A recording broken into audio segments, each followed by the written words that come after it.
Bakı-Şamaxı yolunun 29-cu kilometrliyində 4 nəfərin ölümü, 7 nəfərin yaralanması ilə nəticələnən ağır yol qəzası baş verib. Qəza Vaz 2101 Mitsubishi və Mercedes-Benz markalı avtomobillərin iştirakı ilə olub. 3 maşının bir-biri ilə toqquşması nəticəsində Vaz 2101-də olan sürücü Bahadur İbadov, qızı Ceyran İbadova və 3 yaşlı nəvəsi Zəhra ölüb.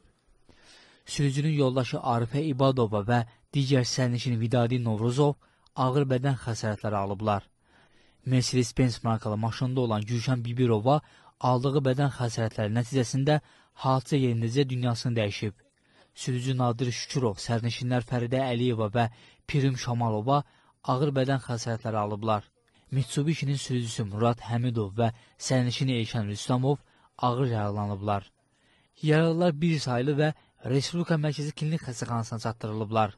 Bakı-Şamaxı yolunda bizə daxil olan 112 xidmətindən bizə daxil olan məlumatlar əsasında yol nəqliyyat hadisəsi baş vermişdi və biz təcili olaraq hadisə yerinə çatdıq və hadisə yerində məlum oldu ki, 3 dənə avtomobil toqquşmuşdu və avtomobillərdə qalan cəsədlər vardı və xilasetmə alət avadanlıqlarından istifadə edərək avtomobillərdən 3 dənə cəsəd çıxarıldı, texniki təhlükəsizlik qaydaları tədbirləri həyata keçirildi və cəsədləri adəti üzrə orqanlara təhvil verdik.